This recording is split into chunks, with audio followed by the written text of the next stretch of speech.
नमस्कार, जयसिंगपूर नगरी न्यूज मध्ये आपलं सहर्ष स्वागत।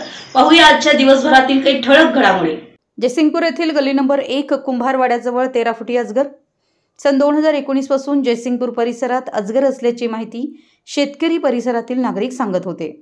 गेल्या अनेक महिन्यांपासून वन विभाग व प्राणीमित्र यांच्याकडून हा अजगर पकडण्याचे प्रयत्न सुरू होते, मात्र तो आढळून आला नव्हता। अखेर गुरुवारी जयसिंगपूर येथील गल्ली क्रमांक 1 कुंभारवाड्याजवळ 13 फुटी अजगर आढळून आल्यानं प्राणीमित्र हनुमंत न्हावी हडपद व ओंकार कुलकर्णी यांनी त्याला सुरक्षितरित्या पकडून वन विभागाच्या ताब्यात दिलं।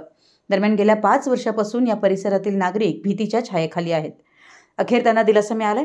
2019च्या महापुरातून सुमारे 4 फूट लांबीचा अजगर जयसिंगपूर परिसरात आला होता। शिवाय 2019 पासून हा अजगर आतापर्यंत 13 फूट लांबीचा झालाय। सातत्याने या अजगराचा वावर नागरिकांना आढळून आला होता। अनेकांनी याचे व्हिडिओही केले होते। त्याचबरोबर ओल्या मातीत गवतात या अजगराचे निशाण दिसून येत होते। त्यामुळे परिसरातील नागरिक व प्राणीमित्र या अजगराच्या शोधात होते। गुरुवारी कुंभारवाड्याजवळ मजले यांच्या शेतात ऊसतोड सुरू होती। यावेळी अक्षय कदम यांना अजगर दिसून आला।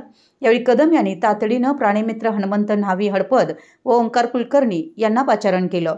न्हावी हडपद व कुलकर्णी यांनी तातडीनं या अजगराला सुरक्षितरित्या पकडलं।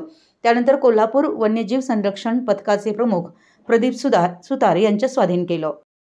आमच्या जयसिंगपूर नगरी न्यूज चॅनलला लाईक करा, सबस्क्राइब करा आणि हो, स्क्रीनवर दिसत असलेला व्हॉट्सअप नंबर तुमच्या मोबाईलमध्ये ऍड करा। पाहत रहा जयसिंगपूर नगरी न्यूज चॅनल।